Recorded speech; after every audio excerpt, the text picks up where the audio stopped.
and welcome to the Invasion of the Remake podcast. I'm your host, Jason Bishop, and welcome to the Ghost Story episode. Woo!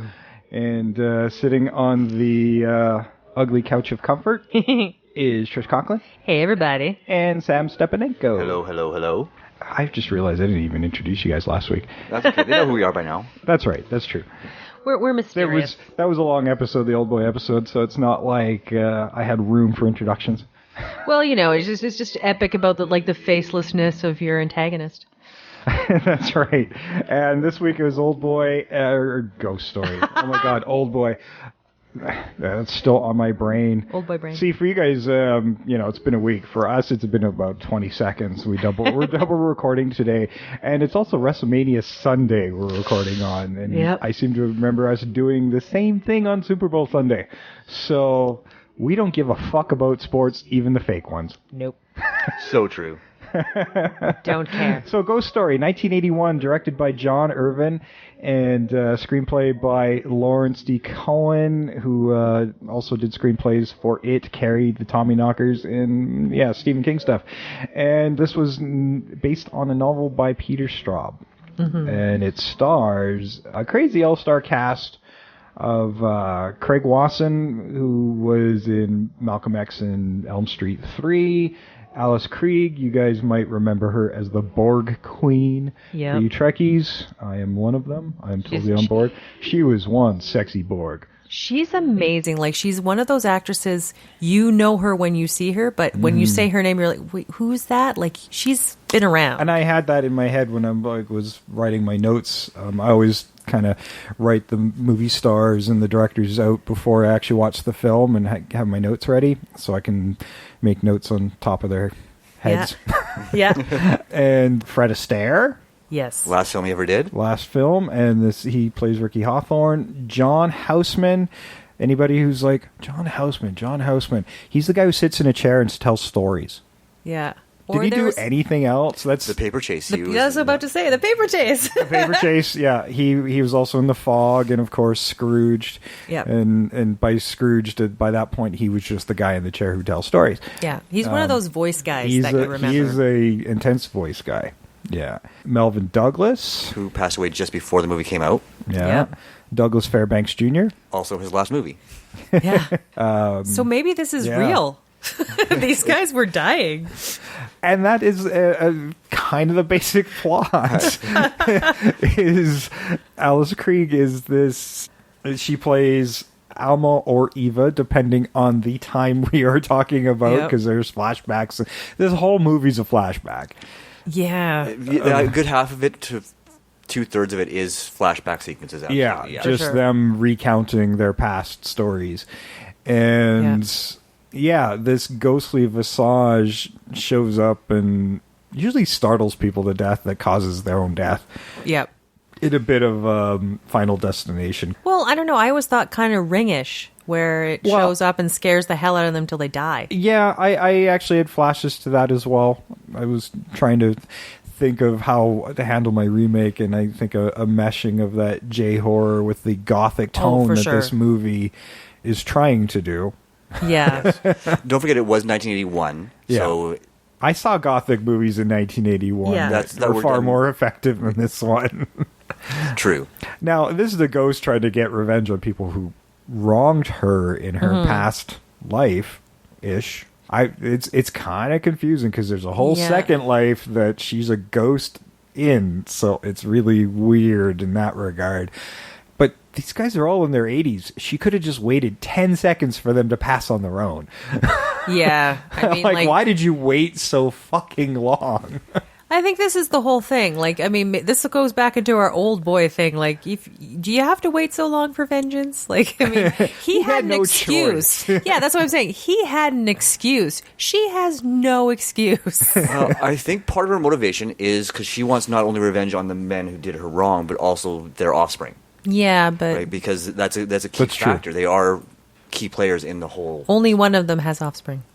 In the movie. I'm surprised more weren't introduced. These group of old men, these four main And she doesn't men, go after their wives. Yeah, they're called they dub themselves the Chowder Society. And they'd tell her why, I have no idea. New England? No, they're in Vermont, so that doesn't even make sense. Oh, okay, then I got nothing. So I don't know, but they're childhood friends that grew up together, and they go to some dude's really nice, loungy living room. It's a lovely place. And tell ghost stories to each other. Which in and of itself is kind of a fun idea. People don't do things like that anymore. No. I kept having like flashbacks of like, and we discussed it with the person I was watching it with, that whole thing where Frankenstein came to be. Was there these Mary four? Shelley. Yeah, Mary Shelley. They were at this castle and they challenged each other to write a ghost story to tell. Yeah, and I got the feeling that was what the opening of this was something similar. Them like these guys grew up in the 20s and 30s.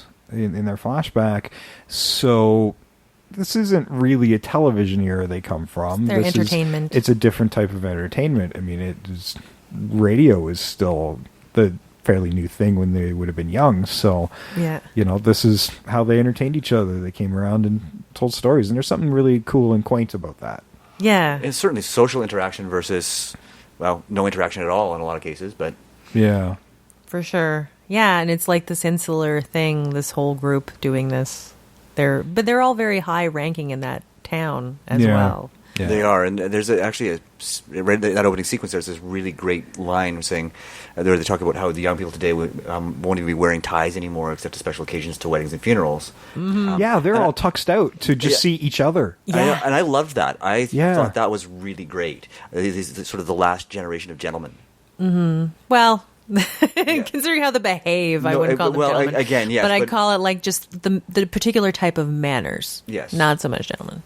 Yeah.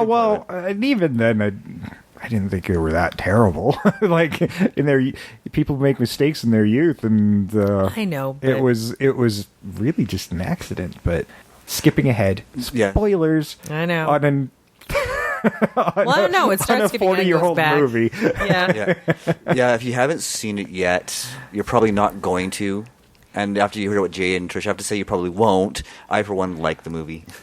Oh, I didn't mind the movie, but like for spoilers, I bet you there's some of our listeners who weren't even alive when this movie came out. I was about to bonk my head on my microphone because I was texting you guys. It's just it's too long. It is too long, and it is slow. This is the second weekend of Batman v Superman, which is 2.5 hours long, and I'm not going to go into my review of that.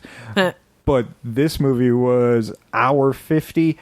Seemed longer.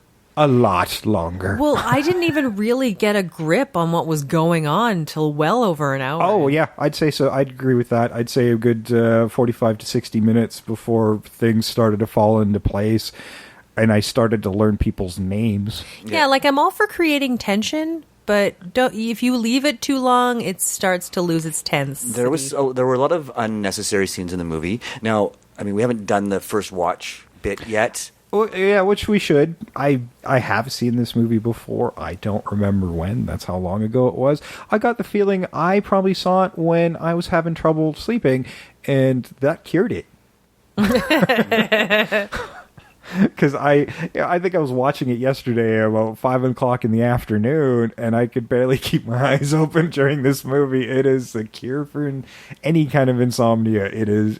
Yeah. It's like taking a sleeping drug. It's, oh my God. Well, I think it's because I don't mind a long movie that is kind of a slow burn as long as I have something to cling to throughout this. But there's so much vagueness in some of the dialogue that I don't, like, I need to have at least a hint of what might be going on. Then I'm willing to follow it through. But it was so hard to get a good grip in. Yeah. For like the early parts of it.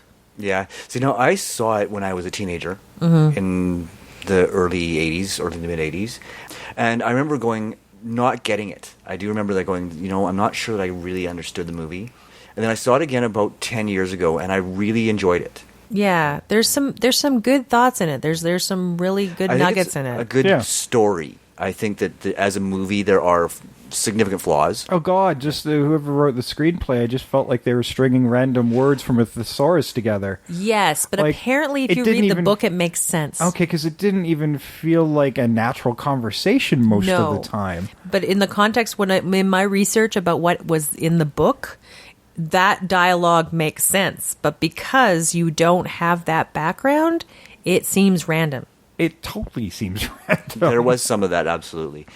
And it's odd coming from a writer who made a living basically converting novels to screenplays from the sounds of it. Yeah. Like, I think he got rid of probably some very key stuff that would have helped. He also didn't have a very long list. Like, there were, I think, 2 movies that weren't Stephen King movies. Yeah. Exactly. And granted, they were good ones. Mm-hmm. Yeah, well, Stephen King novels, I don't know how they can continue to make bad Stephen King adaptations, because his books are written like movies. Yeah. Well, even what are considered bad aren't terrible. No. Well, there's a few, but not very many. Yeah. I always enjoy a Stephen King movie. Even if it's done badly, it's still interesting enough to watch. Yeah, I agree. Yeah, usually the bad ones are they're goofy enough that they probably shouldn't have been made as movies.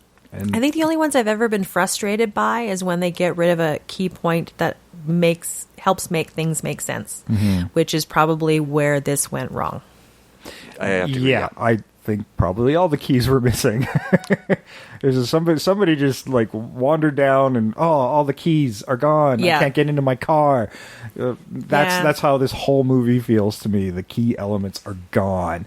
I feel like most of the actors don't even understand the lines they're delivering. No, they've got no context for a lot of them. There's not a lot of context, and it's so stiff and dry from everyone. Well, and we're talking some opening first hour and a half. Yeah, but I mean, like that opening scene. As soon as I saw that, I'm like, what am I in for? Yeah, it didn't make any sense. I don't we were doing the first watch, and I don't really remember when I watched it, but I remember elements of it, and I pretty much guarantee that I never actually saw the whole film because, much like yesterday, I think I was slipping into a coma.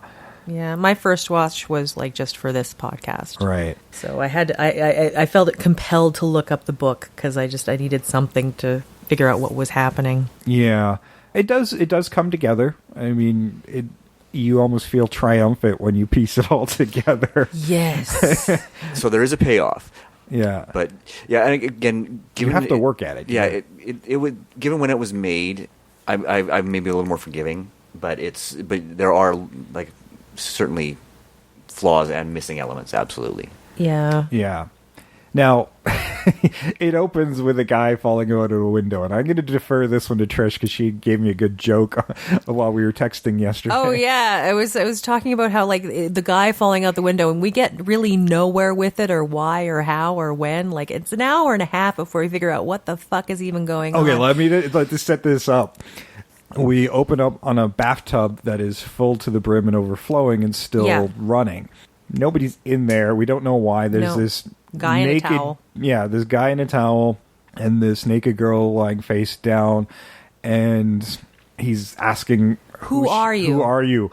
It's all. Shouldn't you know? Yeah, you woke up with her. You probably should remember something. I was like, "Is this a drunken?" I like to even be to remotely familiar with somebody I'm naked with in a room. There's lots of water for. I mean, there's reasons for the water running and things like that, but when you're not giving any context, it's just dumb. Like, why is that happening? Saying, "Who are you? Yeah. Who are you?" You get the answer, "I am you," which is again. What? Apparently, in my research with the book, this makes sense within the context of the book, but not quite it. And then he turns her over, and it's like a corpse. It's that whole reveal where you see a few times, and then he falls out the window and rah, like everything. Yeah, it's always the scare that scares them into their accident. So he falls out a window into poolside. Yeah, he doesn't hit the pool, but like through a glass ceiling, like it's a high rise. Yeah, he's not going to live. No. And I have to admit, I'm pretty impressed with the fact that we got like a flapping penis in the wind shot for a 1981 movie. Well, there's a lot of nudity in this movie. A lot of nudity, but full frontal male nudity. Yeah. I was like, okay. I was actually surprised we didn't get a little bit more. And the guy who plays the guy falling out the window is he also plays his own brother.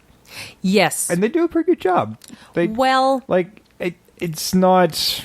I have one note. It's too hard to tell them apart. And part of the reason is he has a mark on his arm. And they put it on both twin guys. Oh, now, Jesus. what you can do so that I can fucking discern, get rid of it or make a bit over, and then maybe I can track who's who. The brother, the one that fell out the window, had the slick back hair and the porn stash. Yeah, that doesn't help. That significantly does not help. No. Especially when you get into the flashback. When you get into the whole movie, I legitimately, it took me a long time to figure out there were twin brothers involved. I love this actor's reactions to things. They are just baffling sometimes. He's over, and it's He'll be looking at somebody who's talking to them with sheer panic on his face. Yes. And I think it's mainly because how am I in this fucking movie? Or no, I think he's just sitting there going like, "Well, he's probably just really upset. I'm getting no direction here, so this is what I'm doing." He has the most priceless reactions, and if this was a video podcast, I'd give you a clip, but it's not, so you'll have to go look at it on your own. Yeah, but we get no explanation on the going out the window. You only really find out, I think, about the corpse later. I gave the reveal too fast, but. Fuck, that's what the movie should have done. Anyway. Yeah. Well, you know what? I'm going to run a trailer, and hopefully you'll get the gist of this movie where we had to sit through 2 hours of it.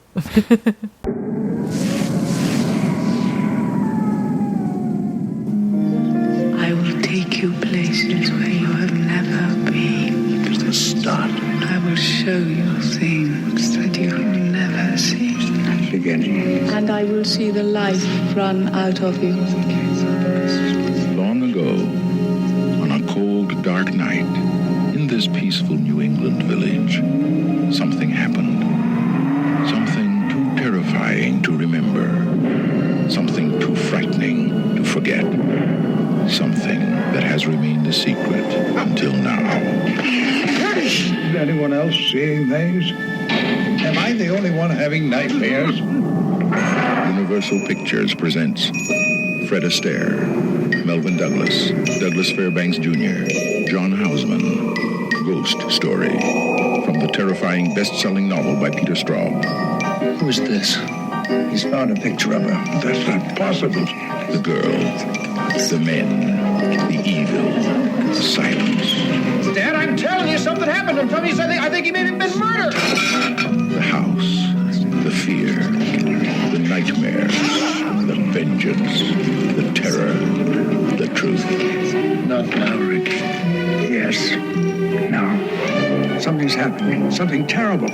I fear that more of us are going to die. No, we must talk about it. She is not the person you think she is. Who are you? Oh, no, please, let's not stop. She's worried you have the wrong idea about her. Everything about her is wrong. No, please let me talk about her. Get away from her, Dave. What are you? She's dangerous. Listen to me, please.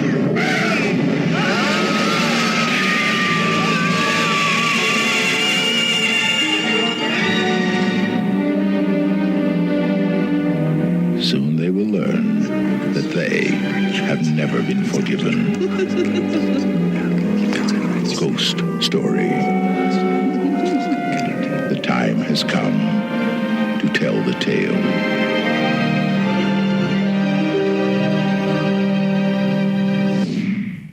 Okay, yeah, something was happening. That's how I felt when I was watching this movie. Something's happening.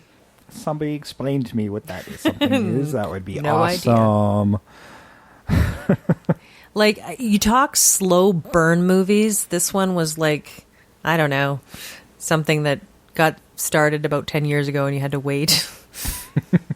Is that the children learning to start a fire with rocks and sticks? Yes, and blowing on it, but somebody forgot to blow on it. Yep.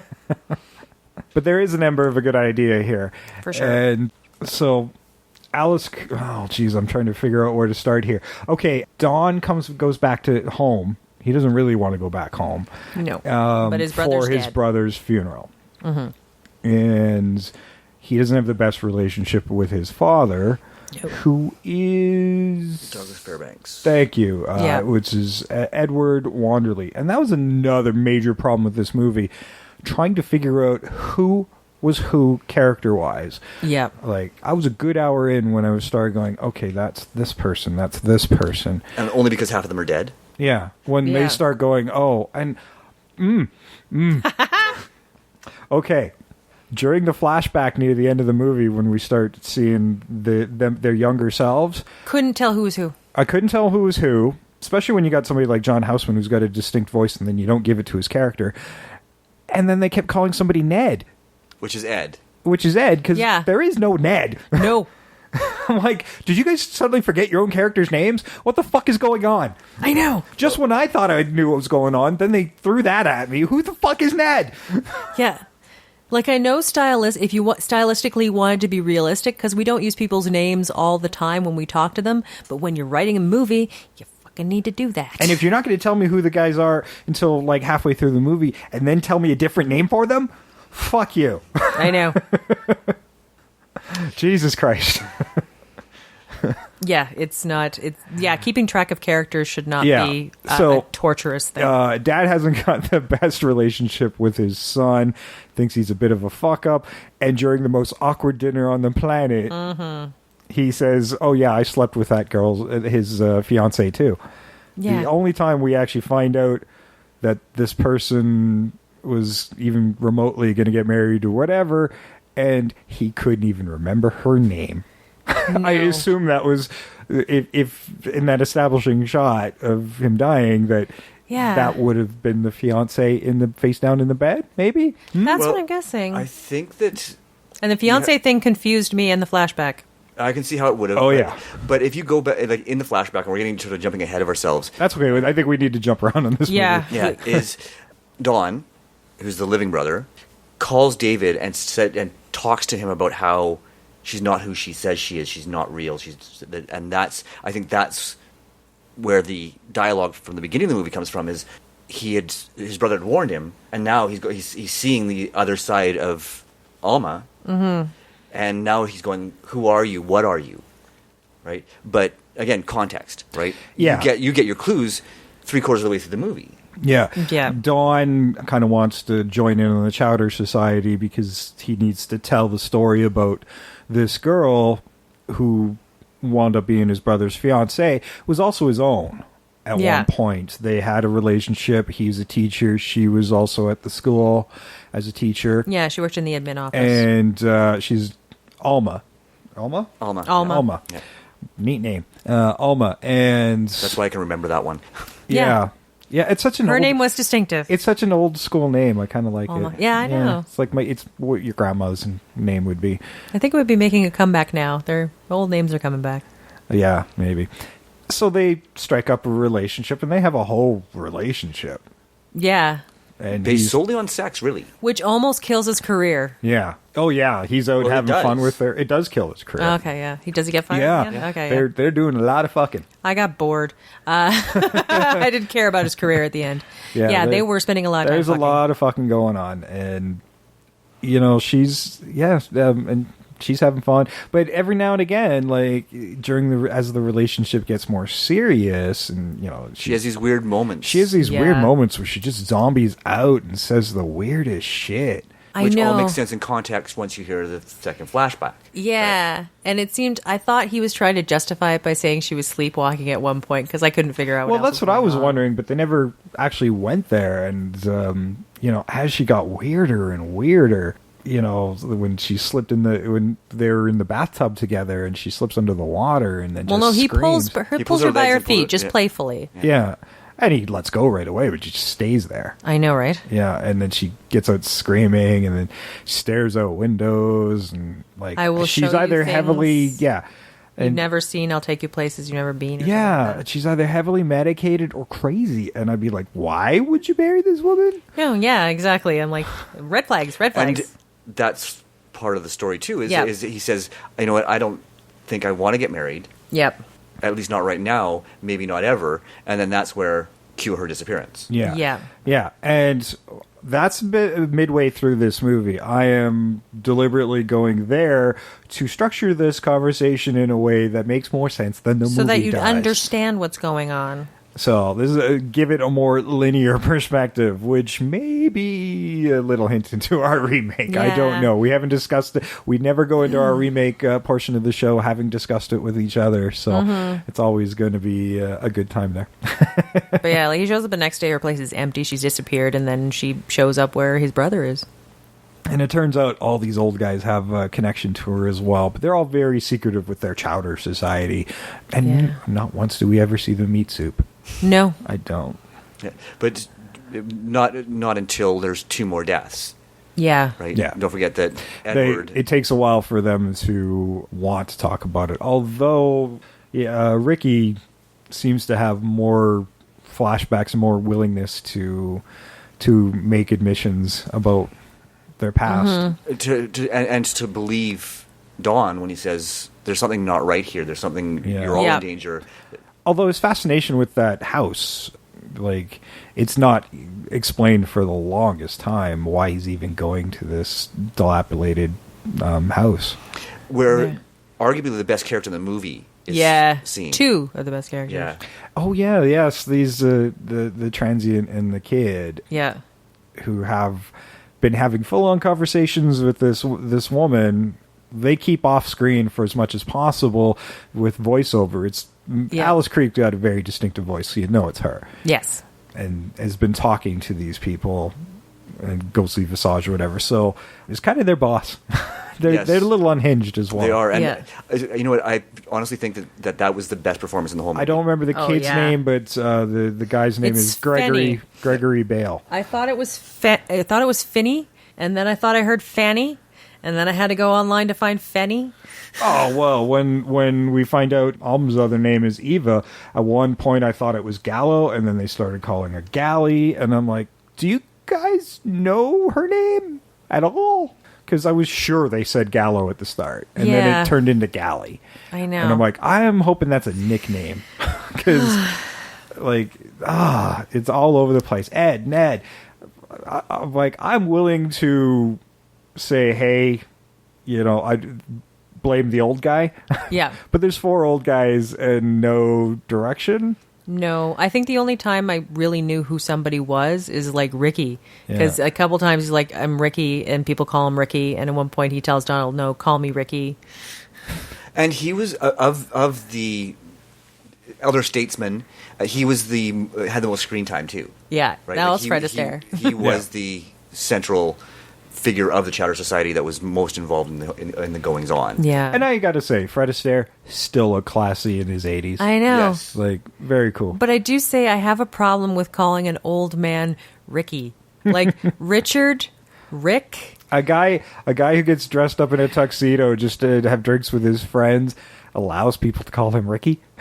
Yeah. But he was the most easygoing of the bunch. He was the only I think one who Ricky's didn't go into, a name a you profession. pick. He was a business owner. He wasn't like a lawyer or a doctor or a politician. He was just a guy. Yeah. Right, who happened to have these powerful friends. Yeah, because he knew him. He just happened to be the one who knew them from before they became who they became. Yeah, he grew up with them, right? And he was supposed to be a lawyer, and he changed his mind. Like they talk about that in the flashback. Yeah. Well, wasn't he? Who was the poet? One of them was a poet who wrote some poetry. I think that was Ricky.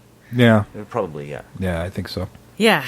So we go into the flashback and you find out. But what's funny, though, is they go into such detail with the relationship with Donald and then gloss completely over Alma getting engaged to his brother. Yeah, exactly. Yeah. Let's spend 45 minutes on this relationship and 0 on the next one that's going to explain a few more things. Yeah, I met her a month ago. We're engaged, and that's pretty much the entire... That's it. Yeah, You don't even see them together. Yeah, the David thing. And never mind the fact that these people, both brothers have had rather long sexual relationships with a dead person. Yes. Mm-hmm. Somebody who doesn't actually exist. Now, to be fair, and they Don travel in the whole story. He wasn't telling David's story. He was telling his story as he experienced it. Yeah. So he couldn't say an awful lot about David and Alma's relationship. And they don't even meet in this town. She wants to go back to the town. Yeah. Yes, and that's sort of your first clue. He meets her in Florida. Yeah. California. Yeah, they're in Florida. They're in California, aren't they? Florida. Who cares? Florida? It's not there. It's not Vermont. They've got palm trees and tropical plants. Or not Vermont. Sorry, New England. It is New England. It is New England? Millbourne, New England. Sorry. We were all talking... Which I got confused. Now the Chowder Society makes more sense. Yeah. It does, yes. When they said Milburn, I thought they said Melbourne, and I'm like, that's in Australia. This is very weird. Yeah. When they actually said it, I wrote it down because I'm like, oh, this could be important. And making any kind of discovery in this movie is like noteworthy because like you're piecing together this puzzle. Yeah. Yeah. Now the two gentlemen who do die before the flashback, again, they're both, like as Jay said, scares, right? Yeah. The one old man, for whatever reason, gets up and wanders out onto that bridge. Oh, he wanders out on that bridge because he thinks he sees Donald. Yeah, he thinks he's following his son. He was chasing a ghost. Or David, sorry. Yeah, who's the alive one? I thought Donald was alive. Don's alive. Yeah. David's the dead one. Okay. So yeah, it's confusing. Yeah, he's chasing his son. A mailman stops or tries to stop him and say hi, and he's very focused on what he sees. Yeah. To go to that bridge, and then he gets the makeup scare. Yeah, which was a stage worse than it was in the first scare. Yeah, they did make it worse each time. Mm-hmm. Right. And I think that was just shocked the audiences more so than... The makeup's good. Oh, yeah, I would say the makeup is great. Mm-hmm. When they do have those little scares, they're not scary, but when you see it, I'm like, ugh. Yeah. Yeah, you're not going to get closer to the thing that's looking like that. Yeah. Yeah. Yeah, and then of course he falls off the bridge. Falls off the bridge, and it's a winter in New England, so falls onto this frozen pond lake thing, river, and goes through the ice, or partly through the ice anyway. I know. I enjoyed it. I thought that was a good death. Like the way he falls, I'm like, yep, he's not. It's not a long fall, but it's a hard one. Oh yeah, and he's an old man. I mean, technically these all four gentlemen are supposed to be in their 70s, like around 70. Yeah. Right. Yeah. Right. But yeah, certainly they are old men and frail. Yeah, all these actors were in their 80s when they shot this movie. So you have that one, and then the other guy dies with a scare, but he's a doctor. Used to be a heart attack. He had a heart condition. Yeah, he had a heart condition. He actually died of fright. What's funny is he says, I don't see patients anymore, and he's down in like his little office, and I'm like going, he's got a fucking amazing stash of drugs. Yeah, he was having bad dreams. They all were. They all have bad dreams. They all have bad dreams, and he wakes up from that dream, and he has those signs of a heart attack. He's clutching his chest, and he tells his wife, Calla. Well, tried to strangle her. I think she's... he wakes up... His nurse. He tries to strangle his nurse. He wakes up, strangling her. I thought it was his wife, but maybe it's his nurse. I'm not sure. It was very fuzzy. She seemed a lot younger than him.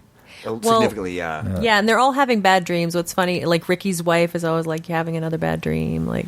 Yeah. So, but she doesn't die. But he wakes up strangling her, and doesn't remember in the morning. Remember in the morning, and he thinks he's strangling. Yeah, and it could be a heart attack or a panic attack. But while she's calling for an ambulance, he goes to his medicine cabinet to get something. I assume that maybe he has a pre-existing condition. And again, a big medicine. He's got to sort through a lot of stuff. He's got a lot of stuff there. He's a doctor, and he's got a good stash going. I know. My God, like I'm kind of wondering, like, is he an addict? Is that what's happening now? Oh, maybe he's still working. I don't know. He says there's a line. I don't see patients anymore. Yeah. Oh well, he just kept the drugs, and hell yeah. There's a sign right there, and there is another scare, with the rotting face woman. But the nurse lady, she sees her too. She's like, there's somebody here. Yes, because Alma Eva can appear to anybody. Yeah, she's not really restricted. She exists independent mostly. Yes, so the guest isn't there. He gets the scare, and they find him had gone through the cabinets and the glass cabinet around the drugs. So we assume it was a heart attack. Yeah, well, and they do talk about his pre-existing heart condition. Yeah. In the scene prior to that, when she kicks them all out because he's... Yeah, because as you're getting them all worked up, it's not good for his heart. And, yeah. And then then after that, we kind of go rolling back into like that 45-minute flashback.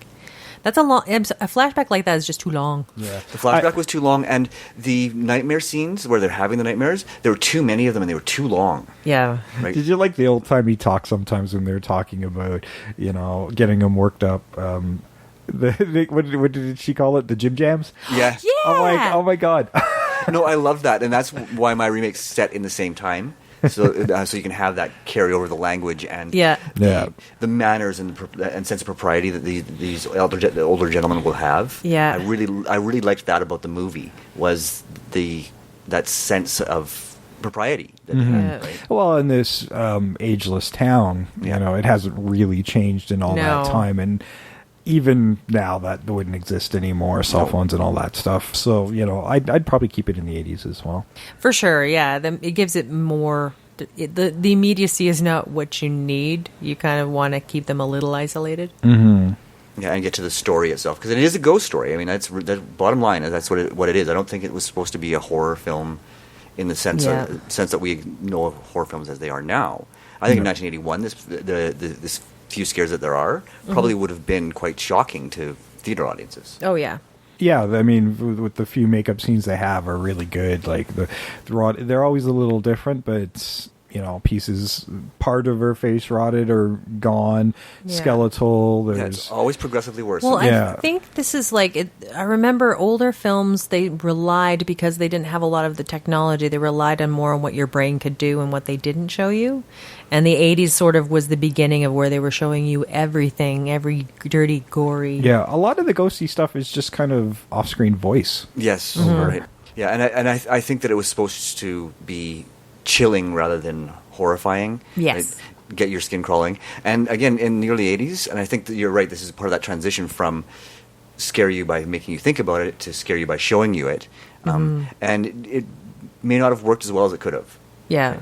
But then after the flashback, we get another flashback. Yeah. This whole movie's flashback. I know, and it's like you spend so much time in these flashbacks, and then you flash back, and then you're not sure who anybody is, because you physically cannot get younger versions of the actors you have. You have to have somebody else, which is why names are so important when you're doing a flashback.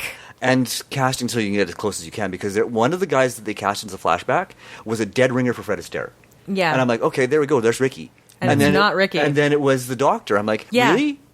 I was with you. That's what I had, that exact same confusion. I'm like going, but Ricky seems so nice, and this guy's kind of a dick. But that's because it was a different guy. Yeah, right. Yeah. And so they could have cast to at least facial structure. And the guy they cast as Edward was actually well cast. He did look like he could have been a younger... Was that the Edward... Ned, Edward, the guy who was the father? Yes. Mm-hmm. Yeah. I have to say, very dashing. I was looking at the young him, and I'm like, I get it. I totally see it. That was well cast. Yeah, that was the only one that was well cast. I think that's the only reason I knew who it was. Yeah, because the guy they cast as Sears didn't even remotely resemble. Oh God, John Houseman. Didn't sound like him. Accents weren't even the same. No, if it hadn't been for the fact that Sears was such a dick as a young man, I wouldn't have known who it was. Yeah. But again, with the Ricky face, you're still confused. Yeah. Halfway through. Yeah, well, should we just do the reveal since we're talking about that flashback? Yeah, I don't think we need to go through this movie scene by scene because it doesn't bear it. Hell right? no. Okay, so basically these guys meet this woman, Eva, all at the same time, the group together.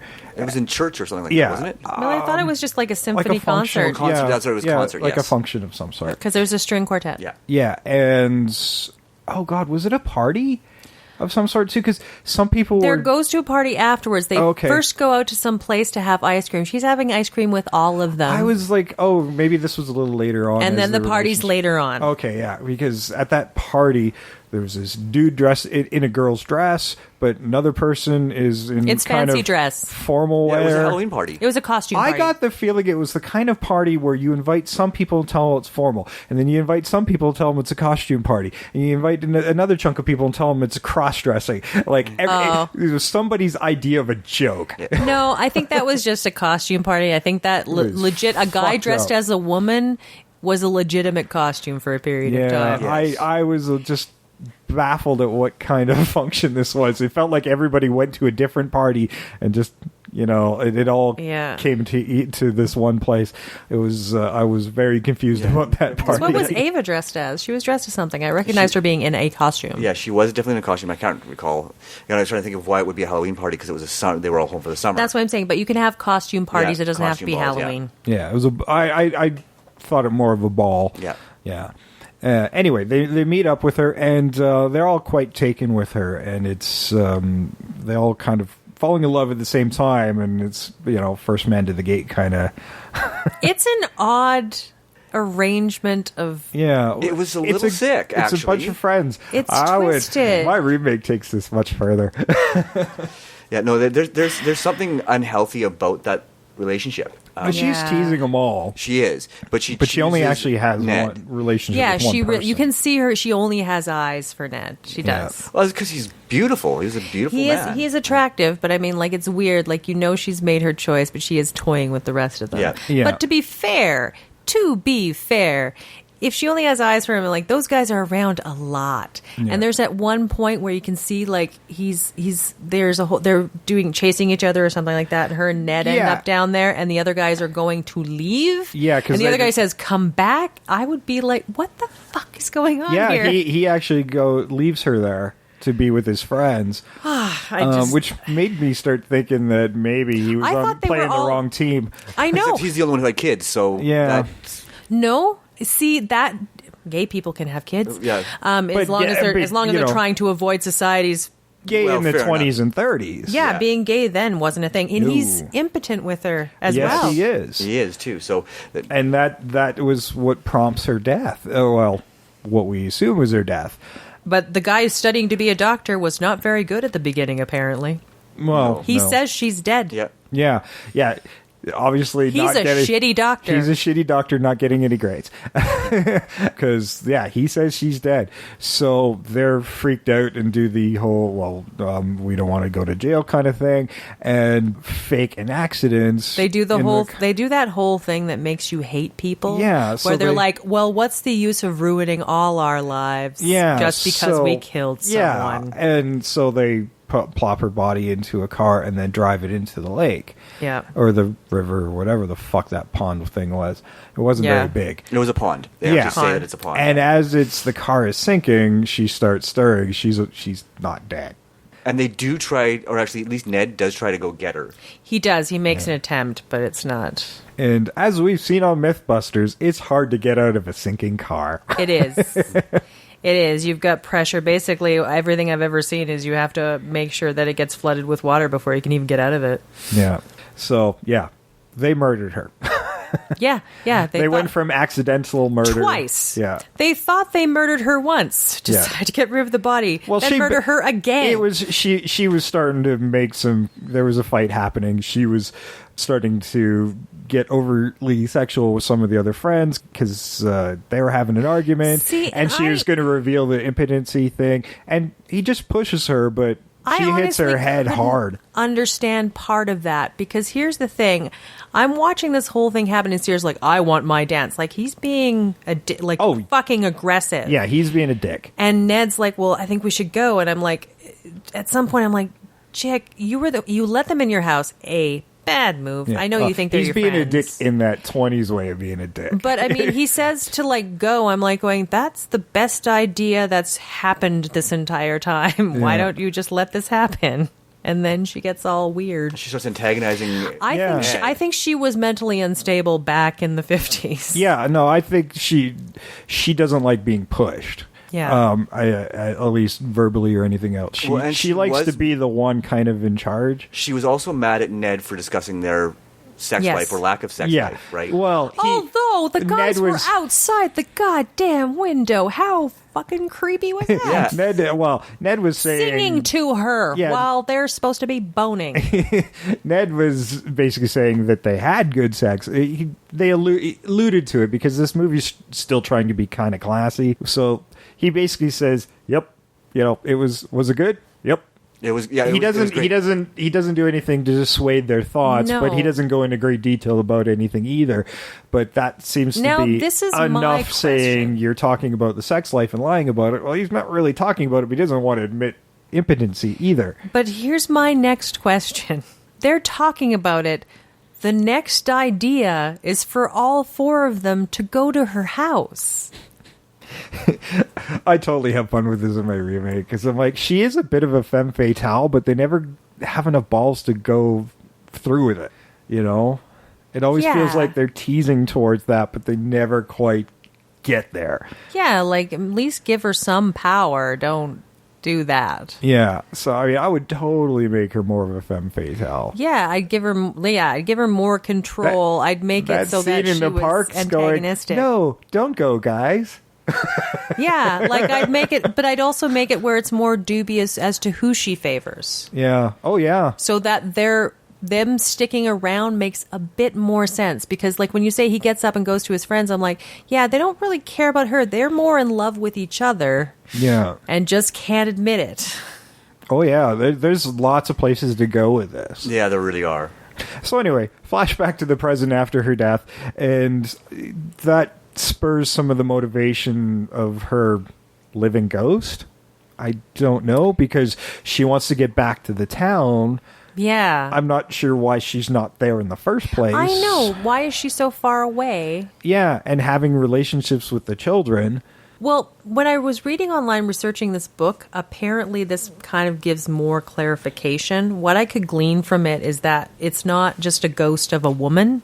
It's like more of a thing that exists, and like and it changes shape, and it's a shapeshifter. It's not the same looking woman all throughout, and it sort of gets its power from like the belief of other people are antagonizing them. Like I think Ava is like a shape that this thing has chose, but just so she wants was to kill never people. human. I don't think so. Well, now I'm going to read the book. That's interesting. Just to see. That's sort of what I gained from what I read about it.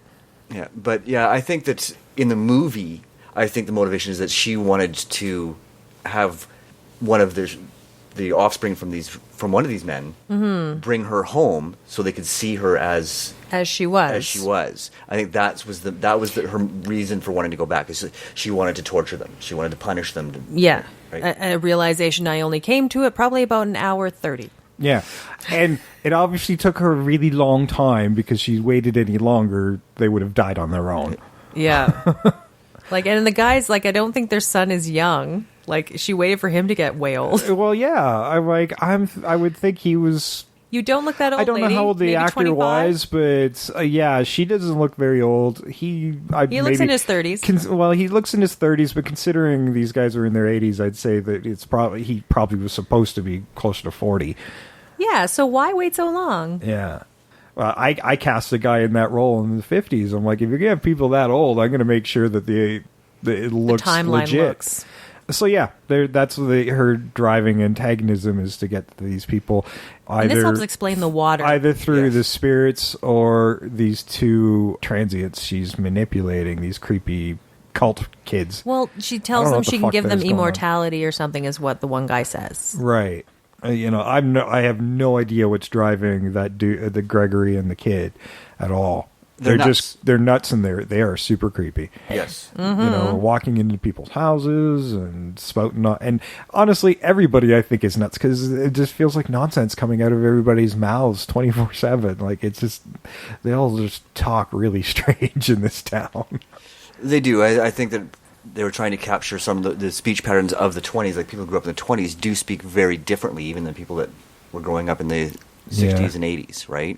I think that was part of it, too, is they were trying to capture the very proper speech patterns. True, but I mean, that doesn't explain some of the vagueness of speech. No, certainly there was some pretty weak dialogue in this movie. Yeah, like, I mean, I understand trying to keep me, like, in the dark until the final reveal, but you gotta give me a little more than that. Like, to make it that vague, like, what are you, I am you.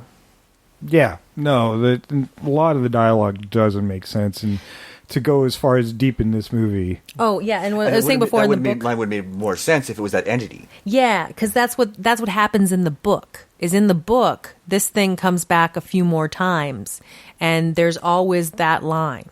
Mm-hmm. Who are you? I am you. And so I mean, her physical body is trapped in that car. Because it starts I guess it starts off with like one of the brothers in a car with a 10-year-old girl that she's fine, but he looks like he might kill her. Like, apparently that's how that book ends the book. So, but it's the same entity. It can't be Alma. So I think that's the thing. It's a thing. It's not a... Yeah. Well, I'm not sure with that. Sounds like the book doesn't make any sense either. I'll let you know. Well, it's Stephen King-ish if it's a thing that's doing stuff. Yeah. Like, imagine And all Peter his faces Staub entities. is known for using that type of archetype.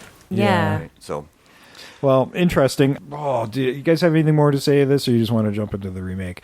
Don't know if there's much to say more about the backstories. God knows there's more of it, but it doesn't matter. not really, no. I mean, there's the ending, which is actually probably the best part of the movie, because it was over, but for those of you who didn't like it. But it was also... showed the strength of Ricky, who was supposedly the weakest of the characters. Yeah, he gets them to dredge out the car. I mean, and this implicates him right away. Yeah. But, I mean, at that point, you don't have much life left anyway. Well, he was... I think it shows, like, it's sort of... The strength wasn't what they were. It's more like he had more of the strength of character. Yeah. I To think admit that's what the they've idea. done. Yeah, exactly. And I liked that dichotomy of and that change in his character, where he was represented as being the pushover, the one that everybody sort of just walked all Picks over. on and walks over. He was the least successful of the bunch, but he was the only one who had the balls, The moral fiber. and the moral fiber to say, you know what, enough's enough. Yeah. Right. The Yeah. only one to survive. Yeah, so Ricky and Dawn revisit that house, and Dawn gets injured and can't walk, and that's when Sears. Sears leaves the house to go get help, and that results in a car accident. Because Fenny is in the car. Yeah, no. It's a snowplow. Snowplow. He's seeing more visages of Ava distracting him, and he manages to miss the plow, but drives into a snowbank, and then he's Fenny takes attacked him by out. Fenny That's from right, the yeah. back of the car, the kid, and that's when he dies. And Ricky kind of figures out, well, he should have been back by now, so he's not coming back. My turn to leave. Yeah. I'll be right back. And he closes the door, making it Dawn's more isolation that much weirder. And let's just close these off, and because that's what we do. Yeah, what I do really like about this movie is the fact that they didn't make the guy you thought was going to be the hero. Yep. Yeah. Right? In the end, it ultimately ends up being Ricky who's the It was hero. Ricky, yeah. Yep. And by his actions of getting the car out and pulling the corpse out of it, which just disintegrates and melts away from what little flesh. I mean, it's just this corpse It has gets been up in the- and comes out. Yeah, it kind of gets out of the car, and then what little flesh just kind of bloops off like the blob. It's really cool. It's really cool. Yeah, it was actually really cool. Yeah, it did look like a corpse that's been underwater for a very long time. Yes, it did. Yes. Now, we did forget to mention that Ricky is picked up by... Yes, by one of the transient guys, By the crazy guy. Gregory. Gregory Bates or Gates or whatever the name was, but... Gales? Bale. Bale? Bale. Okay, I knew something like Gregory that. It's written down, I just can't remember. But Ricky ends up killing him, right? I mean, that's it. That's right. There was the struggle. There was a struggle. Yeah, Ricky takes out a knife because Ricky thinks ahead, which I kind of liked. He's like, I'm just going to have this. Well, they've been people getting knocked off this whole movie. Yeah, so. but the guy threatens him because he says, "Oh, I'm going to kill you because Ava's going to do me a favor." So he ends up stabbing the guy. They get into a car accident. FYI, those cars are built, man. And so I'm guessing like he stabs him, the other guy dies. So Ricky manages to get out a few minutes later. Yeah. So as a result of pulling out the corpse, Ava is her power's gone. Yeah, her power's gone. She's getting closer and closer to Dawn in that creepy way. And he throws his flashlight through her. And but that saves him. Now he's just injured in a house alone. Yep. Hopefully somebody remembered to go get him. Couldn't get up before the movie ends. But got up once she's gone because he gets up the stairs part way. I'm like, dude, you could have just done that. Yeah, well, they did do this.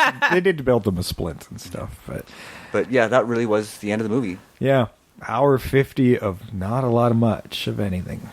Yeah, over an hour 50, I think, isn't it? It was an hour and 49 minutes, actually. Yeah, it was. Oh. Yeah, it was just an hour 50. Okay, my almost brain's just tacking on more time because it feels As like was it's Jay. He was just saying Oh. it felt longer than a movie that was 2.5 hours. I kept pausing and stopping, and so I made it even longer for myself. And then after I finished, I went for a walk because I'm like, oh god, I need to clear this out of my brain. Yeah, this has little got to be tightened in some way. Yeah, There's lots of opportunities to tighten it up and to make it a little more interesting. And we're going to do that right now. Yes. Starting with fantasy casting. I got to this kind of late, so it's still a little loosey-goosey in my brain, but I've got a lot of names written down because casting old. I like the fact that the cast was older actors and this thing that's haunted them throughout this time. So I wanted that to kind of carry over in the remake and have our generations of classic actors in those parts. I still like that aspect of it, and then maybe keep it to the 80s so you still have that classic aspect of the story. I wouldn't do as many flashbacks.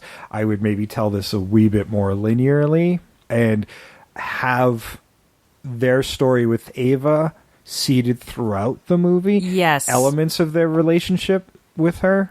I would make it too where it's not so much, it's not this 4 guys and 1 chick type of deal. Yeah. I would make it separate encounters. But that's just the way I do it. Yeah, Make her a different creature with every guy. Make her a different person. Well, I guess it depends on how close you go into the novel. Because I'm going in this with what I knew from the movie, right? Remaking it as the movie rather than... I had no prior knowledge of the novel until you started reciting this to me. So those elements don't exist in my brain. So, I mean, what you might have in mind for a remake is going to be completely different than what we think. Which is cool, and I want you to walk us through that as well, and maybe we can come up with something together. Oh, for sure. So, yeah, where I was thinking, let's take the elements of this movie. The few that do work. The few that do work. If knowing this manipulative creature that she is, at least what Trish has been telling us, it kind of feeds a little bit towards. I want her to be a bit more femme fatale. Yes. She does manipulate men. She likes the attention of men. Was playing to all of them. Yeah, I think that's what was one of the big flaws is she chose one of them. Yeah, but they're all still very interested in her. Yeah. So I think that those nightmare sequences that we all like so much, use those to instead of having them like a brief snippet showing they're having a nightmare and then having sort of a memory of her. As your flashback, without having have their dreams sort of tell you the story, right? Yeah, and that's where you can have, because this is something that haunts them, you can have little snippets of their memories of her that turn nightmarish. Exactly. Yes. Yeah.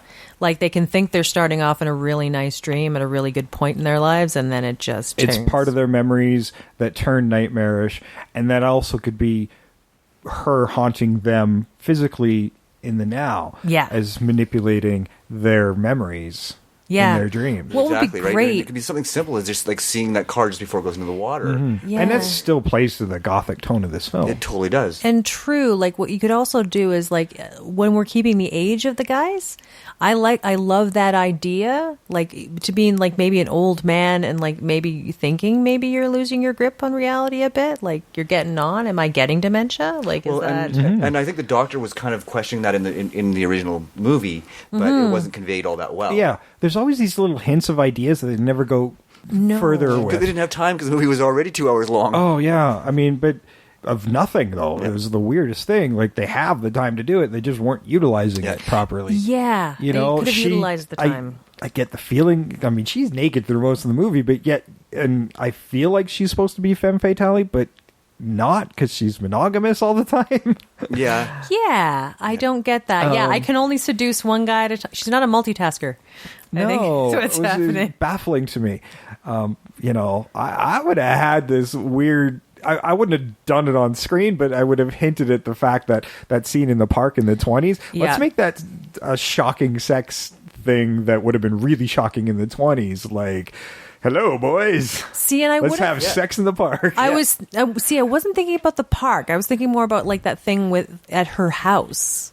Like I could see that being like a dark thing, and it went wrong. And I think she should have been having little affairs with each of them, for sure, and not being overly like everybody each aware of it was going on. No, I think she should have the whole thing where it's like, you're my favorite, right? Yeah, which antagonizes it that much more. Something that is weird but comfortable with them. They're all kind of have this relationship with them. But then you have the hints of jealousy that stems it. You can have more relationship between the four men. And conflict with them, and then that conflict kind of results in her death, and her death is what rebonds them through their own secret. Yes. Right. Yes. That's exactly right. Yes. All right, guys. I'm down with this. We did. Finally, solid motivation. There we go. Yeah. And certainly, and the flashback. I mean, and something justifies all the sex. And the scene with that really long flashback where they Dawn and her relationship can be 10 minutes. Oh yeah, that's it. Right. It just we met, we had this relationship.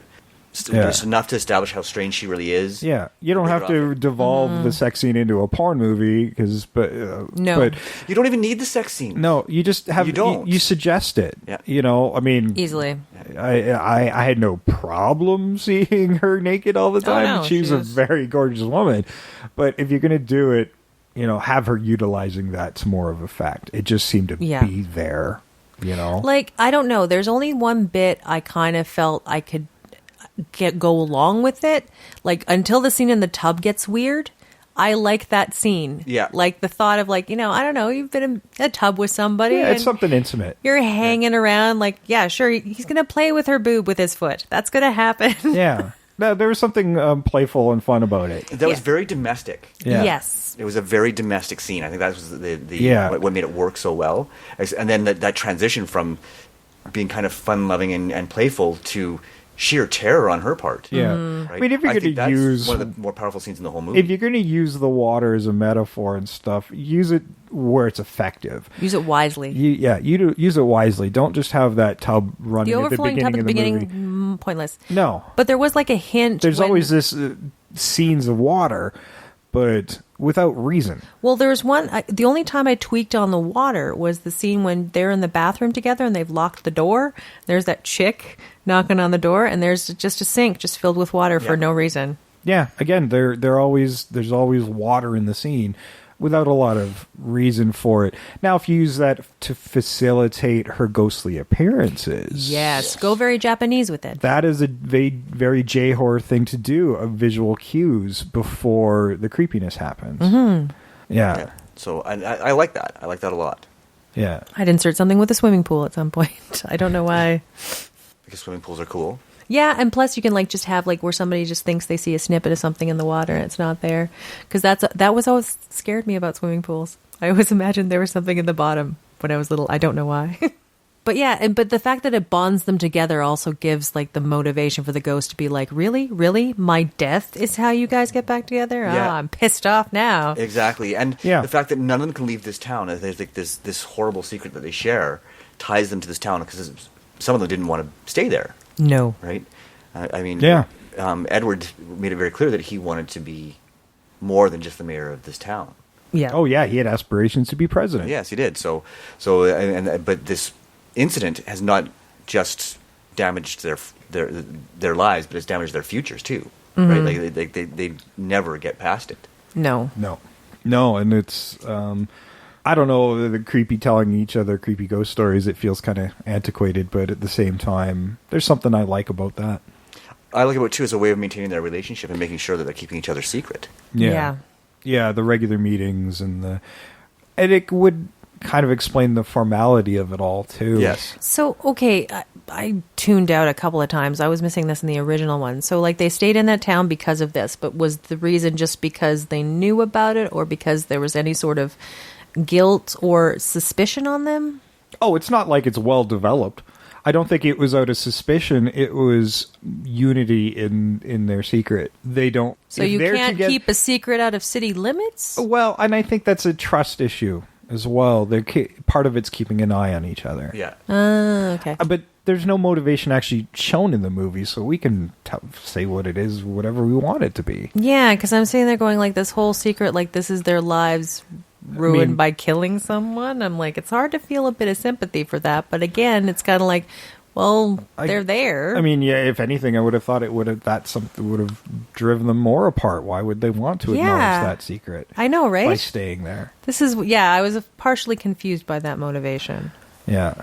Yeah, no, I think they said something in the original about how they just weren't able to leave. They tried, they were trying to leave, but they couldn't draw them back if to it's town. like a supernatural type of deal, then I get that. Yeah, and they did say that same thing about that in the movie. Yeah. Okay, then I can deal with that. Yeah, and you could have even more little nods to that. You got to establish that somewhere. For sure. That what's keeping them there. Yeah, you definitely need that. Yeah. You maybe can allude to more deaths. Maybe there's a reason why the rest of them didn't have kids It could in be that movie. Maybe because they've already been killed. Yeah, maybe it could be yeah. like as children, like, yeah, I know my Tommy fell off the bridge when he was 4 or something like that. He wandered out there for reasons we don't know why. Mm-hmm. So she's been like knocking off their offspring for years. Established it's not just them, and she wants to ruin their entire He's lives. like, my wife left town, but she had a heart attack or something. Yeah. And they established that Dawn and David's mother died when they were quite young. Mm-hmm. Mm-hmm. I like the J horror aspect mixed with a gothic tone. Yes, like that could be really interesting. It could be very interesting. Yeah, like they had like those tones, those elements. They can come together. You just have to. You have to go for it. You can't. And this does feel like you could have a little bit of The Ring in there with that very gothic ghost story. Think The Ring and the most recently Crimson Peak. Mm-hmm. You could have something really interesting there. For sure. Yeah. Yeah. Okay, I think we got we got motivations, we got the strong elements.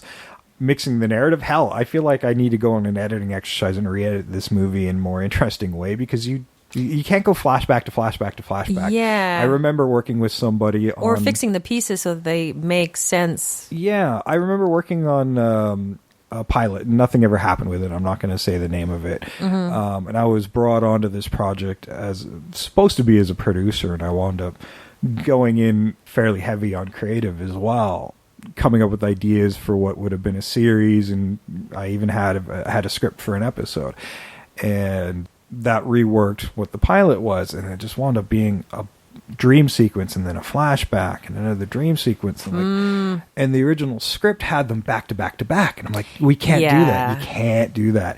You got to move this one into the first act, move this one into the second act, move this one into the third act, because you can't have back to back to back. Oh, it's confusing and weird. The only way that works is if the whole premise is that, like Inception. That is the only way that will ever work, is if you acknowledge, okay, this is just going to all be a dream. Yeah. Yeah. Yeah, no, fair enough. No, and it wound up working to a much better effect. Unfortunately, that nothing ever happened with that. But. Yeah, no, and I think the reason they did it the way they did in the original is because, I mean, the name of the movie is Ghost Story, and they treated it as a ghost story. So he was telling his story to get into the Chowder Society, and then of course they had to reveal their big secret to him. Yeah. Mm-hmm. So I'd start there. Pretty much, yeah. Mm-hmm. Sorry, I interrupted. Yeah, no, Screech. I mean, you have. I'm terrible. Yeah, you can have some of the establishing stuff, but get to that point quicker, right? Yeah, and keep the story short and sweet, so you have more time for the fun stuff. Oh my god, yeah, you can creep out people and freak them out and scare them a lot more. Exactly. Yeah, I mean, I guess the other approach, if you're going to call it Ghost Story, is treat it as an anthology and then link it all up to the end, and in a way, that's kind of what this was. Yeah, I think the novelization's more of that's what it is. Yeah. It's not like a single entity. Yeah. The elements are all there. It's just structured really poorly. I think we've got something that makes a lot more sense now. So, moving on. Okay. Somebody's knocking on my wall. Yeah. Yeah, let's move into fantasy casting. Okay, are you looking at me first? Yeah. Okay, so mine's a bit fluid. Okay, so I kind of cast everybody. I basically went to Wikipedia, and anybody who got a credit there got cast. So I started with Ricky because he was my favorite character in the whole show. So I cast Alan Alda as Ricky. Oh, nice. Good choice. That is a brilliant choice. And then I also cast their alternate egos, or their younger versions. And so for his younger version, I cast a young actor named Nat Wolff. I don't know if he can act or not, but he looked enough like a young Alan Alda for me to go, yeah, that works. Okay. And that really was my basis for most of the younger cast. Yeah. So for the Doctor, John Jaffrey, the one who was sort of the sickly one, I cast Alan Arkin because I thought he could pull off that sort of sickly weakening mind character. And then I don't know who Craig Roberts really was, but again, he looked enough like a young Alan Arkin for me to go ahead, okay, yeah, we'll give it a shot. And I did look at their film histories and going, well, they've done quite a number of stuff that I've seen. I just don't recognize them as actors. For Edward Wanderley, I went a little bit younger just because I really wanted the really classically handsome man, so I went with Richard Gere. So he's not that much younger, but he came through, but I didn't go there. Yeah, and then I cast Logan Lerman as the young Richard Gere, again, the sort of classically handsome guy. Nice. And then for Sears James, this is my favorite casting. I cast Donald Sutherland because he's got the voice, he's got the look. Oh, there we go.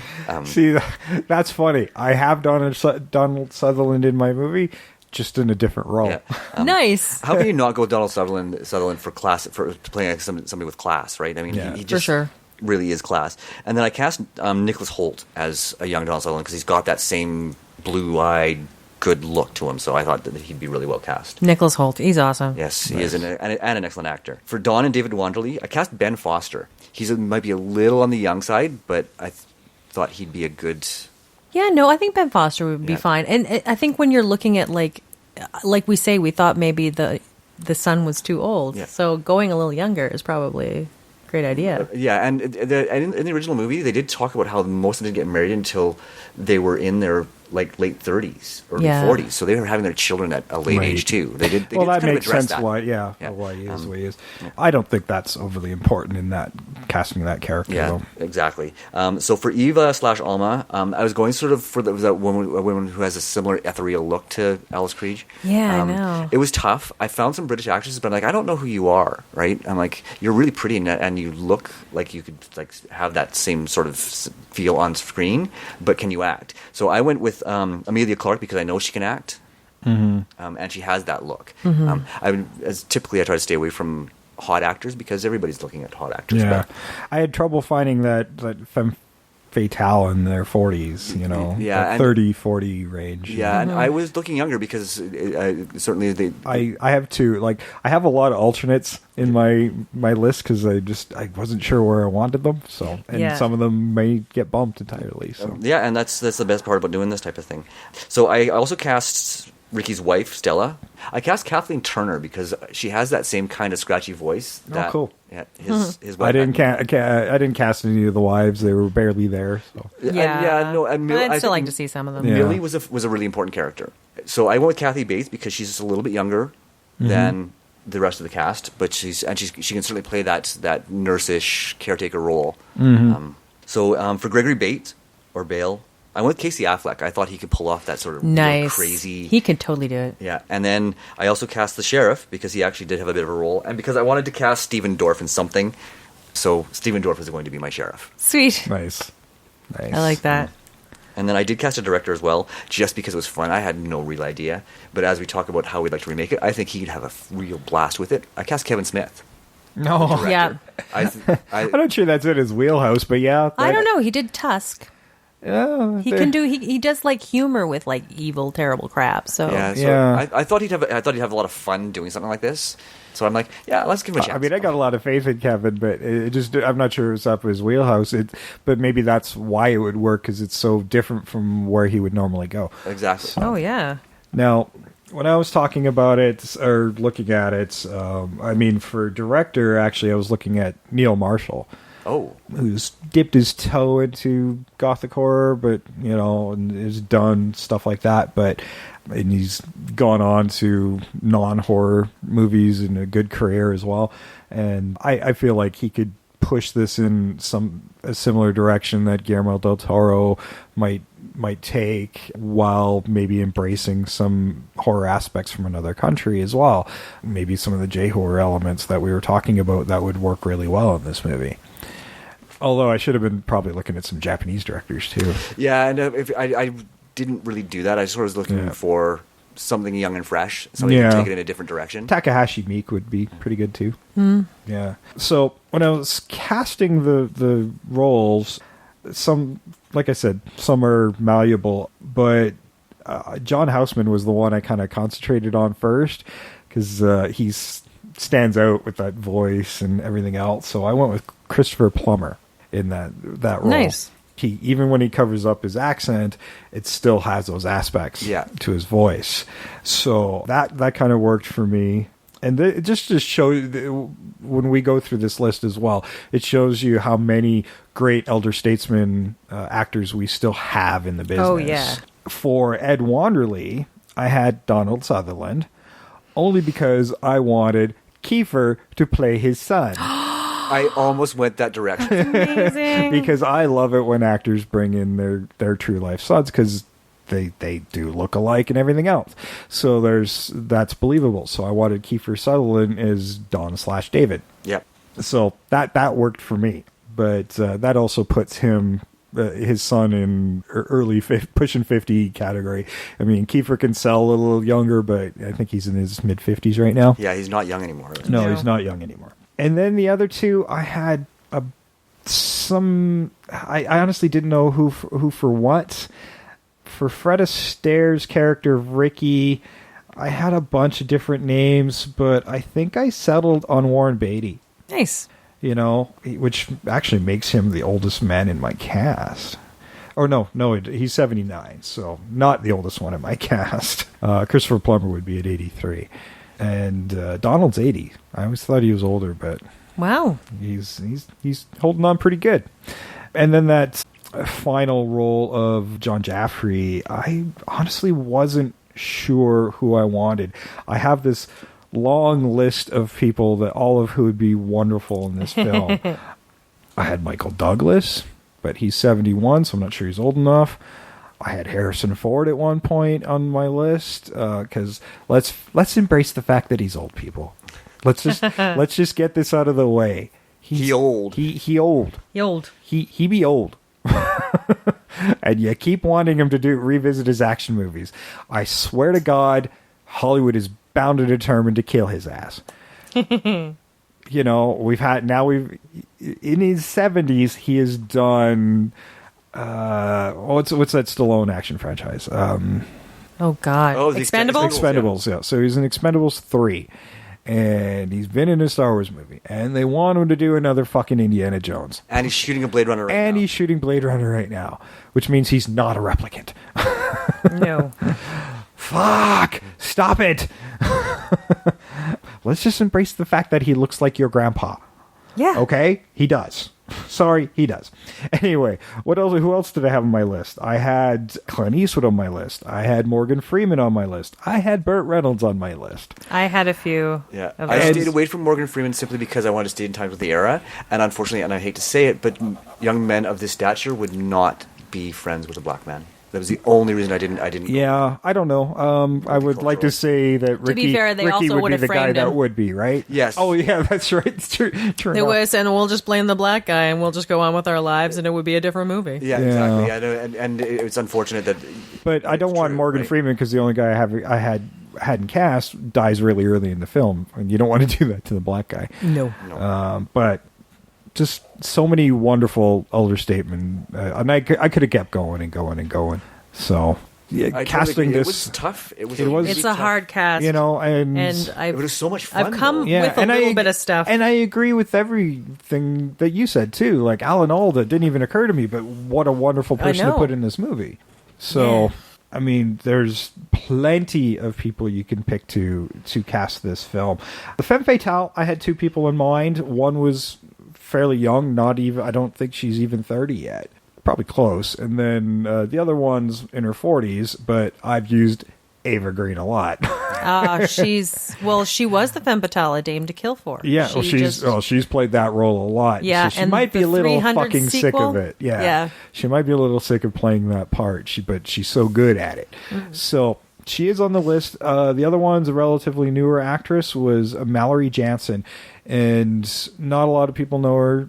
She's got some TV cred. Most recently, I've seen her on a show called Gallivant, which is wonderful. It's this period musical piece, and I've heard funny of it. as fuck. Anybody who hasn't seen Gallivant, it usually airs around Christmas time as a short-run show on ABC, I've heard and of it is hilarious. And nice. all the music's done by like old Disney guys. Oh, cool. So like from that Little Mermaid era. Oh, but there's songs about like Little Mermaid, Lion King. but the songs are great. It's like it's things like You Disgust Me, and go on YouTube. They're amazing. Sweet. And check out some of the songs from that. But she's also got a really great look. I don't know if she do any the nudity that this movie seems to have a shit ton of. Well, but we it don't doesn't need it in our remake. It doesn't require. Yeah. Anyway. And people might say, okay, well, you're just doing this because you don't want to cast Olivia Wilde. Yeah, okay, that's true. She looks like Olivia Wilde. I'm going to admit it. So she is basically me saying I want Olivia Wilde in this movie, but I don't want to say it's Olivia Wilde because I use her a lot. That's what I was about to say. I'm like going, I was going to go. I'm like, she's our go-to, and I got to get away from that. I'm like, if I had to cast a movie with sisters, I'd do her and Olivia Wilde. Nice. Cool. So yeah, but she hails from Australia, and she does a pretty good British. So. For sure. Well, and Alice Krige is from South Africa, so it's not. She is South African. They all have those interesting accents. I think she'd be interesting in that part as well. But she skews young, but maybe that would work to her character. Well, and I was thinking that based on she was in the original movie, she was obviously a little bit older than the boys. Yeah, and they were around 20. They said. So I was looking for actors around that 25, 26 age, right, just to be consistent with. Yeah, so she might fit. She might work. All right. So I did what I could with it because I was trying to find old guys. In fact, I just kind of went with a cast of like guys I knew that were older and just like try and cast around that and be like, oh, one of them can be the good guy. But I ended up settling on for my favorite actor to be the good guy because I like him the best. So I thought Bill Nighy. I want him to be Ricky. I love him. Although I love him so much. I'd maybe make him Sears, but yeah. Yeah, but I can see him being just a kindly I'd like to see him. Yeah, I'd like to see him in a nice man role for a while, for a change. I know, because he usually plays his heavy villainous characters. But when he does play good, you're just like oh, I just want to. Oh, you're so wonderful. Yeah. I just love him so much. And as young him, we'll put Nicholas Hoult in there because they've got that same kind of. Nice. Cheekbone I stuff. didn't have time to do my young men cast, so I did it really quickly because I was looking for other this. Now I think for like my bad guy Sears, I went different. Gary Oldman. Very nice. I went with him, and there's another younger actor called Josh Peck that I think resembles a young Gary Oldman enough that would work. And then I had I think it was Ned. I'm trying to remember it. John Voight. Okay. And then I thought about him. Yep. Because I'm like going, yeah, you could see how when he was younger, you could get it. Like he's kind of like dashing. And then I went with Dane DeHaan as young Ned. Okay, I'm not sure who that is. He was, in the latest Spider-Man, he was I want to say Greenlander, but it's not it. The Green Goblin. Okay. He was the Green Goblin. And he's like in a new biopic for, Rebel Without a Cause. Everybody's seen Spider-Man. And then for like Amazing the last Spider-Man. Guy, I've got Jeffrey Rush. Except for Sam. I've got Jeffrey Rush for my last guy. Oh, why didn't I think of that? That's great. All those actors were on my list, but I was... Yeah. For his young version, Jesse Eisenberg.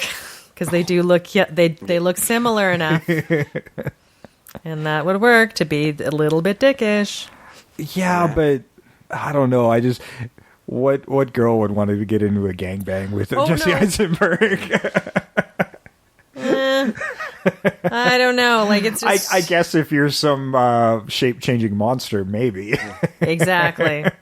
But we're casting to make them seem like, hey, I know which one is which. Yeah, no, fair enough. Yeah. That's what we're doing. Now, for the femme fatale role, I was thinking, I'm like, she's kind of already played it, so maybe we'll just keep going there. Alicia Vikander. Very nice. Because I know she's got the chops to do it. Mm-hmm, mm-hmm. And then for like the director, old boy, I was thinking he did another movie called Stoker, which has sort of that gothic-y feel to it. Okay. And I think he would do it like Chandwick Park. Nice. There you go. And that would play towards some of our J-horror elements as well. For sure. Yeah. You could get the visuals you want. Like you could make there could be a style to this that would make it very engaging. I like that choice because yeah. And then for Crazy Guy, Michael Shannon. I don't have anything very for the nice. child. I didn't cast those too. I didn't catch Penny either because Penny had no dialogue, so we pretty much anybody who's creepy in there. But I had trouble. I don't have anybody for the sons, but I thought of something because I remember our show about The Departed, and I had trouble telling Leonardo DiCaprio and Matt Damon apart. I'm like, just put them in. And then I can be confused all over again. As brothers. Yeah, we have to be twins. Yeah, we didn't actually say that.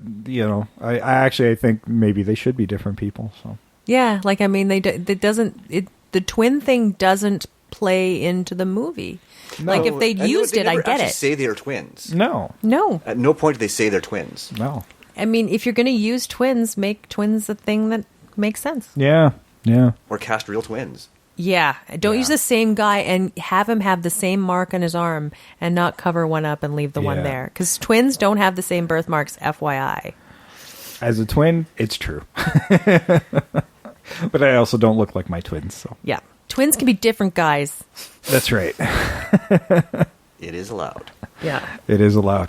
Okay, well, I think we got the structures of a good movie. I mean, really, you got to not go half-ass on your establishing elements, push forward on the ideas. It felt like the movie just kept, okay, here's a good idea, let's not develop that any further. Let's not. True. No, we don't have enough balls to push that any further. And, make their relationship a little more shocking. And it'll drive the rest of your plot. Exactly. And maybe make the town itself you don't like have to make everybody super likable. No. Yeah, you can make the town its own character. Yeah, it really should be. Yeah. I mean, the town was a really neat-looking small town. Yeah, and a little hamlet. Yeah. But, it's you don't have to... You can do this now. We have better equipment, and you can do more establishing stuff. And, man, I felt like they kept shooting on the shittiest days. Like, it was snowing, and, it was always a lot of weather in the movie. Yeah, and I think they were trying to set a tone with it, but it just didn't convey over. No, not at all. But see, I miss sometimes that stuff. Like, when you have, horror, they usually send them in summer because it's, easier to shoot. But, I like the tone of, a winter, that desolation, that coldness. I just feel that helps with the dark tone. Oh, sure. And it gets dark early. Why aren't there more winter horror movies? I see it. Yeah, I had no problem with it being in winter. I mean, you could make the elements a little different as far as their deaths. Or, have it play into it. Yeah, you can play it up a little bit more. I mean, it felt like their deaths were almost as fragile as the people we were looking at. Yeah, no, and I think that's a key thing in the remake as well, is we got those few brief early shots of your scary monster, right? And then nothing, lots of blah, blah, blah, blah, blah, blah, blah, boobs, boobs, boobs, boobs, boobs, boobs, boobs, blah, blah, blah, blah, blah, boobs, dead again. Yeah. Play into the horror you are advertising yourself to be. Yeah. So, I mean, if you can kill off a character, I want to see the results of what that is. They had all this great makeup for her. The boobs had more characterization than most of the people in this movie. Yeah. Yeah, I mean, just give people identities. I mean, if you're going to have them talking, have them mean something, for fuck's sakes. Yeah. Yeah, really. I mean, make sure your dialogue moves the story forward. Yeah. Yeah. I couldn't believe it was rated as high as it did on IMDb. It was somewhere around 60% or whatever. Yeah. I think there's a lot of people like myself see the story because the story is good. There is a good story there, right? Muddled under all the crap. Yeah, and so I think a lot of people are going, well, it's not necessarily a good movie, but it's a really good story. And the acting, everybody's performances are excellent, right? There's No.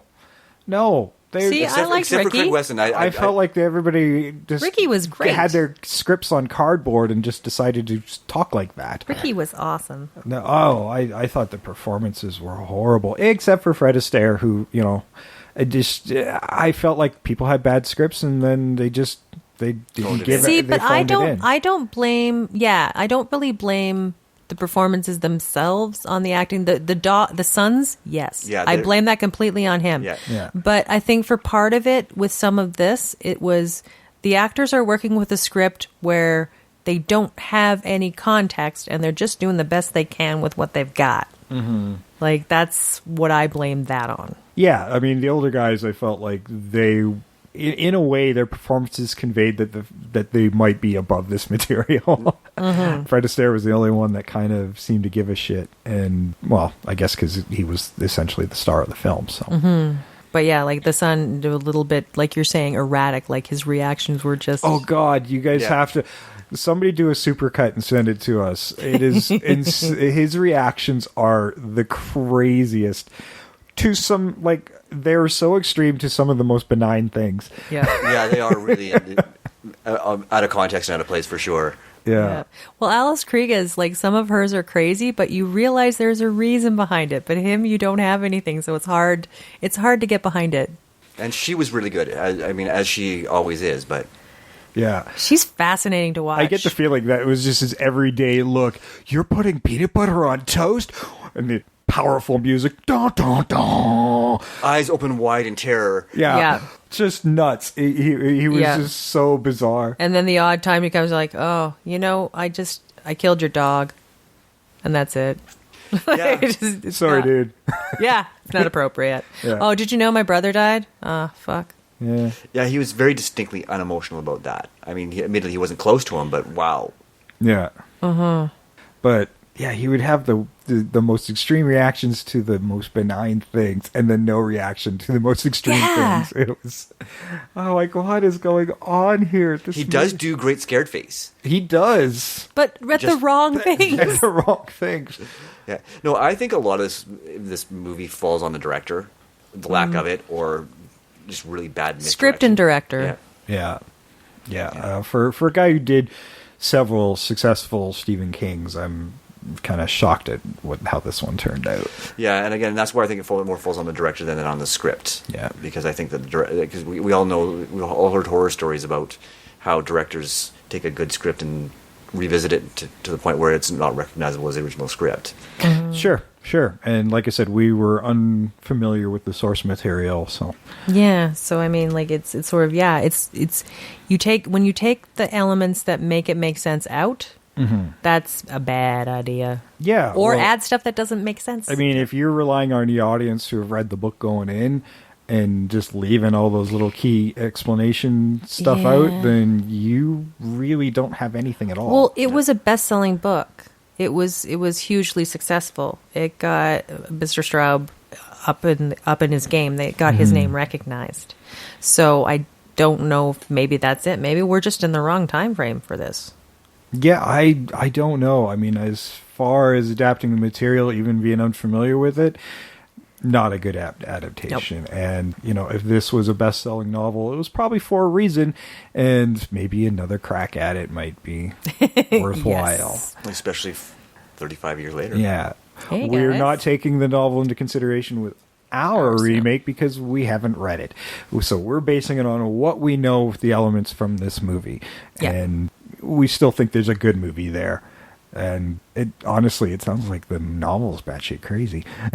It is crazy, but here's the thing with novels, though, you can pad out some stuff, and you can pad out some motivations, and you can pad out mysteries with like 2 or 3 lines.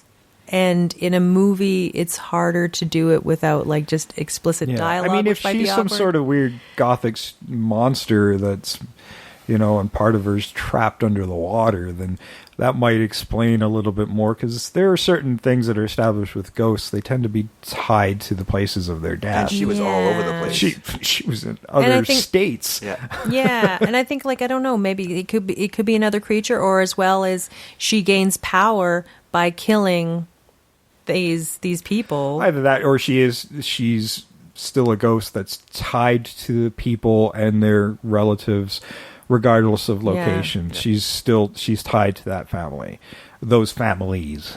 Yeah, like what was it that like we said before, we can establish more, but with their sons and daughters. Yeah. Well, what was that movie? I think it's not Sinister, but it's the other one. I almost went with the director of Sinister as the director of this movie. But there's like a movie where they intimate that it's not so much houses that are haunted, but people that can be haunted.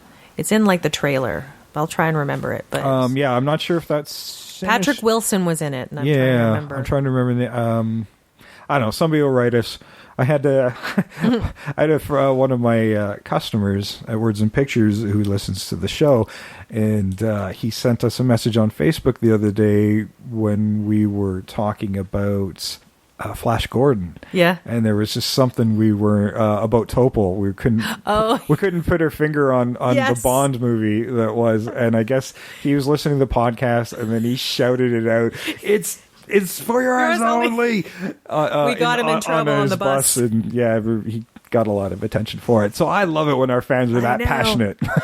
But you got to let us know this. If we too got you in trouble in a public place, write us at Invasion of the Remake on Twitter, Invasion of the Remake on Facebook, and Invasion of the Remake at gmail.com. Nice. And then you can tell us your story.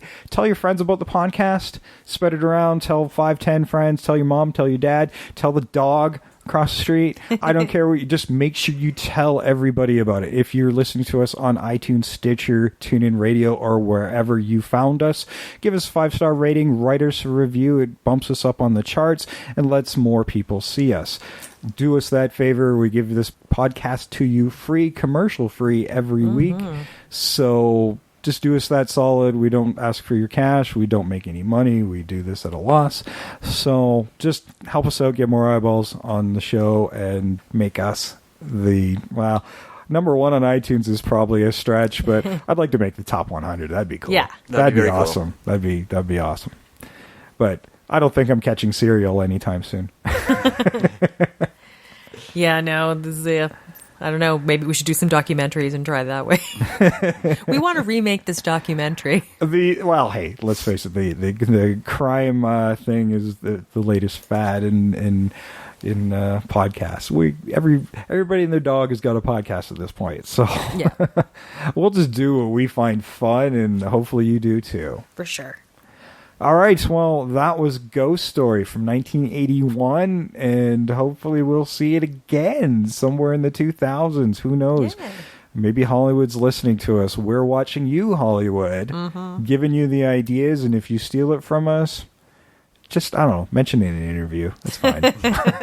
We want a special thanks. It's not like we own the properties or anything, but we're watching for it. We'll take a credit. That's right. Just do a special thanks to us or something in the credits. That'd be cool. Very cool. Yeah. All right. Well, with that, I'm Jason. I'm Sam. I'm Trish. We're out of here.